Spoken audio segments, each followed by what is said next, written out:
ಬಿಜೆಪಿಯವರು ರಾಜೀನಾಮೆ ಒತ್ತಾಯ ಮಾಡಿದ್ದಾರೆ ಸರ್. ಡಿ ಕೆ ಶಿವಕುಮಾರ್ ರಾಜೀನಾಮೆ. ಬಿಜೆಪಿಯವರು ಡೇ ಒನ್ನಿಂದನೂ ಇದೇ ಪ್ರವೃತ್ತಿ ಬರ್ತಿದ್ದಾರೆ. ಸೊ ಅವರಿಗೆ ಜನ ಆಶೀರ್ವಾದ ಮಾಡಿಲ್ಲ. ಅವರು ಇವತ್ತು ಇಲ್ಲ ಸಲ್ಲದ ಆರೋಪಗಳನ್ನು ಮಾಡಿ ಭಾರತೀಯ ಜನತಾ ಪಕ್ಷ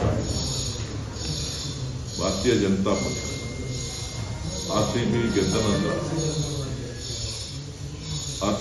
ನಂತರ ಭಾರತೀಯ ಜನತಾ ಪಕ್ಷ ಇರುವುದು ಜನತಾದಳ ಇತ್ತು. ಅವರ ನಾಯಕರುಗಳು ಮೆರವಣಿಗೆಗೆ ಅವಕಾಶ ಕೊಡಬೇಕು, ನೀವು ಕೊಡ್ತಾ ಇಲ್ಲ, ಕ್ರೀಡಾಭಿಮಾನಿಗಳಿಗೆ ಅವಮಾನ ಮಾಡ್ತಾ ಇದ್ದೀರಿ, ನಿಮ್ಮ ಕೈಯಲ್ಲಿ ನಡೆಸೋಕ್ಕಾಗಲ್ವಾ, ಈ ರೀತಿಯ ಟ್ವೀಟ್ಗಳನ್ನು ಮಾಡಿರ್ತಕ್ಕಂಥದ್ದು ನಿಮ್ಮ ದಾಖಲೆಗಳಲ್ಲಿದೆ. ಸೊ ಇವತ್ತು ವರ್ಷ ಬದಲಾಗಿದೆ. ಈ ವರ್ಷ ಬದಲಾಗಿರುವಂಥದ್ದು ಇದೇನು ಹೊಸತೇನಲ್ಲ. ಬಿಜೆಪಿ ಯೂಟರ್ನ್ ಮಾಡೋದ್ರಲ್ಲಿ ಎಕ್ಸ್ಪರ್ಟ್ಗಳು.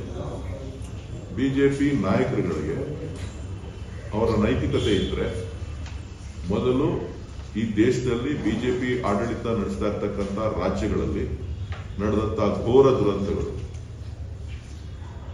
ದುರಂತಗಳು ಏನೇನಾಗಿದೆ ಆ ಪಟ್ಟಿ ಬೇಕು ಅಂತಂದ್ರೆ ನಾವು ಅವರಿಗೆ ಕೊಡ್ತೇವೆ.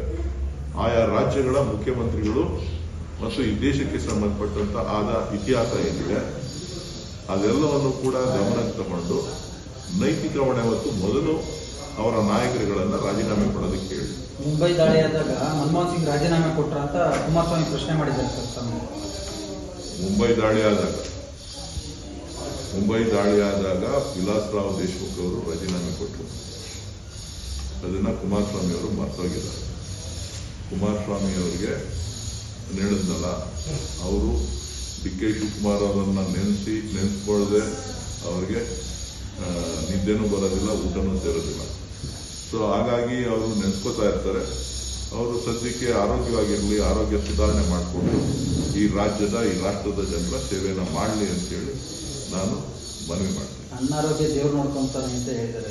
ಎಲ್ಲರ ಆರೋಗ್ಯನೂ ದೇವ್ರನ್ನೇ ನೋಡ್ಕೊಳ್ಳೋದು. ಮಂಡ್ಯದ ಜನರಿಂದ ಆರೈಕೆಯಿಂದ ನಾನು ಚೆನ್ನಾಗಿರ್ತೀನಿ. ಮಂಡ್ಯದ ಜನದಿಂದ ಆರೈಕೆಯಿಂದ, ಕರ್ನಾಟಕದ ಜನರಿಂದ ಅಲ್ವಲ್ಲ. ಕರ್ನಾಟಕದ ಆರೈಕೆಯಿಂದ, ಜನರ ಆರೈಕೆಯಿಂದ ಅಲ್ವಲ್ಲ. ಏನೋ ಅವ್ರು ಖುಷಿಯಾಗಿದ್ರೆ ಸಂತೋಷ ನಮಗೆ. ನೋಡ್ರಿ, ಕರ್ನಾಟಕ ಪೊಲೀಸ್ ಸಮರ್ಥವಾಗಿದೆ, ತನಿಖೆಗಳನ್ನ ಮಾಡ್ತಾನೆ ಇದ್ದಾರೆ. ಬಿಜೆಪಿಯವರು ಹಿಂದೆ ಯಾವ್ಯಾವ ಕಾಲದಲ್ಲಿ ಏನೇನು ಒತ್ತಾಯವನ್ನು ಮಾಡಿದ್ರು ಸಿಬಿಐ ತನಿಖೆ ಆಗಬೇಕು ಅಂತೇಳಿ ಎಲ್ಲವನ್ನು ಕೂಡ ಕಾಂಗ್ರೆಸ್ ಪಕ್ಷ ಅಧಿಕಾರದಲ್ಲಿದ್ದಂಥ ಸಂದರ್ಭದಲ್ಲಿ, ಮಾನ್ಯ ಸಿದ್ದರಾಮಯ್ಯನವರು ಮುಖ್ಯಮಂತ್ರಿ ಆಗಿದ್ದಂಥ ಸಂದರ್ಭದಲ್ಲಿ ಹಿಂದಿನ ಅವಧಿನಲ್ಲಿ ಎಲ್ಲವನ್ನು ಕೂಡ ಕೊಟ್ಟಿದ್ದಾರೆ. ಸೊ ಏನೇನು ಫಲಿತಾಂಶ ಏನೇನು ಆಗಿದೆ ಅನ್ನೋದು ನಿಮಗೂ ಕೂಡ ಗೊತ್ತಿದೆ.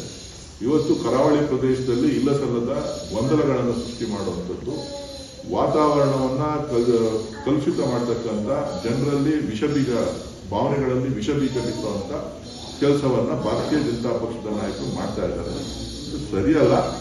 ಇವತ್ತು ಯಾರೇ ತಪ್ಪು ಮಾಡಿದ್ರು ಕೂಡ ಅದಕ್ಕೆ ಶಿಕ್ಷೆ ಆಗಬೇಕು. ಅದಕ್ಕೆ ಪೊಲೀಸ್ ಸಮರ್ಥವಾಗಿದೆ, ಕೆಲಸ ಮಾಡ್ತಾ ಇದೆ. ಸರ್ಕಾರ ಕೂಡ ಅದರ ಮೇಲೆ ಸಾಕಷ್ಟು ಕಾನೂನಿನ ಕ್ರಮವನ್ನು ತೆಗೆದುಕೊಳ್ತಾ ಇದೆ. ಹೈಕಮಾಂಡ್ ಬುಲಾವ್ ಮೇರೆಗೆ ಡಿ ಕೆ ಶಿವಕುಮಾರ್ ಡೆಲ್ಲಿಗೆ ಹೋಗಿದ್ದಾರೆ ಅಂತ ಚರ್ಚೆ ಸರ್. ಏನ್ ಸರ್ ವಾಸ್ತವ ಏನು ಸರ್? ಸತ್ಯಕ್ಕೆ ದೂರವಾದ ವಿಚಾರವನ್ನ ಮಾಧ್ಯಮಗಳು ಪ್ರಚಾರ ಮಾಡ್ತಾ ಇದೆ. ಇದರಲ್ಲಿ ಯಾವುದೇ ವಿಧವಾದಂತ ವಿಚಾರ ಸತ್ಯ ಇಲ್ಲ. ಅವ್ರು ಹೋಗಿರ್ತಕ್ಕಂಥದ್ದು ದೆಹಲಿಯಲ್ಲಿ.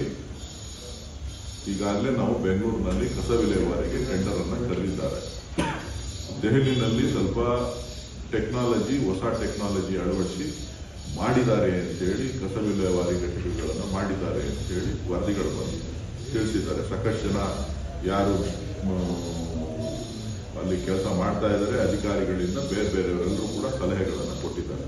ಅದಕ್ಕೆ ಸುಮಾರು 15 ಜನರ ತಂಡ ಬೆಂಗಳೂರು ಬಿಬಿಎಂಪಿ ವ್ಯಾಪ್ತಿಯ ಹಿರಿಯ ಅಧಿಕಾರಿಗಳು ಮತ್ತು ರಾಜ್ಯದ ಯುಡಿಡಿ ಡಿಪಾರ್ಟ್ಮೆಂಟ್ನಿಂದ ಎಲ್ಲರೂ ಕೂಡ ಇವತ್ತು ಅದನ್ನ ವೀಕ್ಷಣೆ ಮಾಡಲಿಕ್ಕೆ, ಜೊತೆಗೆ ಕೆಲವೊಂದು ರಸ್ತೆಗಳನ್ನು ಮಾಡಬೇಕು ಅಂತ ಅಂದಾಗ ಲ್ಯಾಂಡ್ ಪೂಲ್ ಪಾಲಿಸಿ ಒಳಗಡೆ ಅವರು ರಸ್ತೆಗಳನ್ನು ಮಾಡಿದ್ದಾರೆ.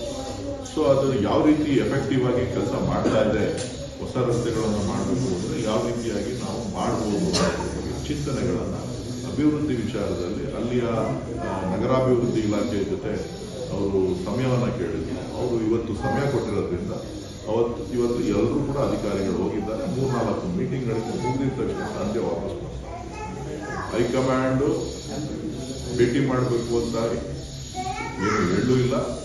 ಶಿವಕುಮಾರ್ಗೆ ಹೈಕಮಾಂಡು ಯಾವಾಗಲೂ ಡೆಲ್ಲಿಗೆ ಹೋದಂಥ ಸಂದರ್ಭದಲ್ಲೆಲ್ಲನೂ ಕೂಡ ಭೇಟಿ ಮಾಡಿ ಮಾತನಾಡತಕ್ಕಂಥದ್ದು, ಜೊತೆಲೋಗಿ ಅಲ್ಲಿ ಅವ್ರ ಜೊತೆಲಿ ಹೋಗಿ ಹಲವಾರು ವಿಚಾರ ವಿನಿಮಯಗಳನ್ನು ಮಾಡ್ತಕ್ಕಂಥದ್ದು ಸರ್ವೇ ಸಾಮಾನ್ಯನೇ ಹೊರತು ಡಿ ಕೆ ಶಿವಕುಮಾರ್ ಅವರು ತಿಂಗಳಿಗೆ 2 ಸಾರಿನಾದರೂ ದೆಹಲಿ ಭೇಟಿ ಕೊಡ್ತಾನೆ ಇರ್ತಾರೆ ಹೈಕಮಾಂಡ್ ಪಕ್ಷದ ಅಧ್ಯಕ್ಷರಾಗಿ.